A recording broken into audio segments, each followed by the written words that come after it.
Hello, and thank you for joining us. In just 5 days, President Trump will move forward with his plan for broad reciprocal tariffs on any nation charging import taxes on American goods. The president describes April 2nd as Liberation Day in America. The markets are telling a different story. All three major stock indexes were deep in the red on concerns tariffs will lead to higher prices. That includes the S&P 500, where many Americans invest their retirement savings. As financial uncertainty grips Wall Street, President Trump focused his morning on the relationship with one of America's largest trading partners, Canada. He spoke with Canadian Prime Minister Mark Carney Friday. Carney replaced the former Prime Minister Justin Trudeau 2 weeks ago. Trump and Trudeau ended on less than friendly terms, but the president had positive things to say about Carney. We had a very good talk, the Prime Minister and myself, and I think things are going to work out very well between Canada and the United States. All this comes on a day when Vice President J.D. Vance and the Second Lady Usha Vance and National Security Advisor Mike Waltz are visiting a U.S. military base in Greenland, a territory of Denmark that President Trump says he wants the U.S. to control for national security reasons. CBS News reporter Taurean Small is following the president in West Palm Beach, Florida. Taurean, what can you tell us about the president's conversation with the Canadian Prime Minister?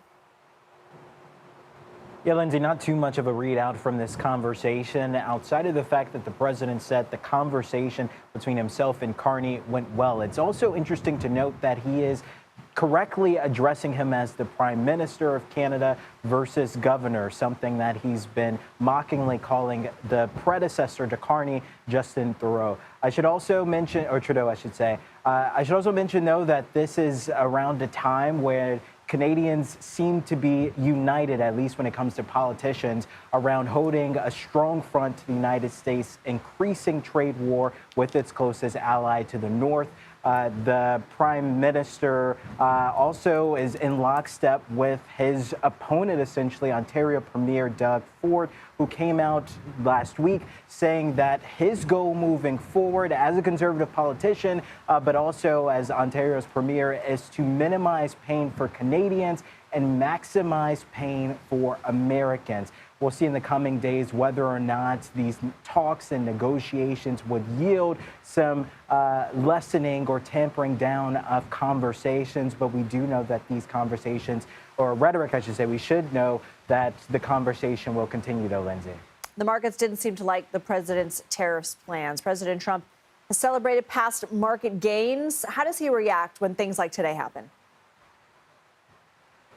Well, he's brushing it off. He told press in the White House yesterday, when asked about stock market concerns, that it will sort itself out eventually. He said in days or even weeks. He believes in the idea that it might be some short-term pain to the American people, but ultimately long-term gains, which is why he's moving ahead with this trade war. He says ultimately the goal is, and his priority is, bringing more jobs to America, less outsourcing for these goods, which is why he's hoping to incentivize that for goods made in America through these tariffs. And on Friday, an appeals court lifted an order blocking the Department of Government Efficiency from further cuts at the USAID. So what does that mean now? Yeah, Lindsay, 10 days ago, a U.S. district judge ruled that the United States acted inappropriately, not within the lines of the Constitution, when Elon Musk led this effort, this DOGE effort, to start clearing out these department agencies. A three-judge panel ruled and overturned that ruling, arguing that it's likely that the Trump administration would say that its department heads and agencies are in line with Elon Musk in this movement. Therefore, it is constitutional. This, though, comes as there's been other injunctions against the president, against Elon Musk, and against this effort to have this mass layoff and cuts to these departments. But this is, at least in the temporary future, a big win for the president. Taurean Small, thank you.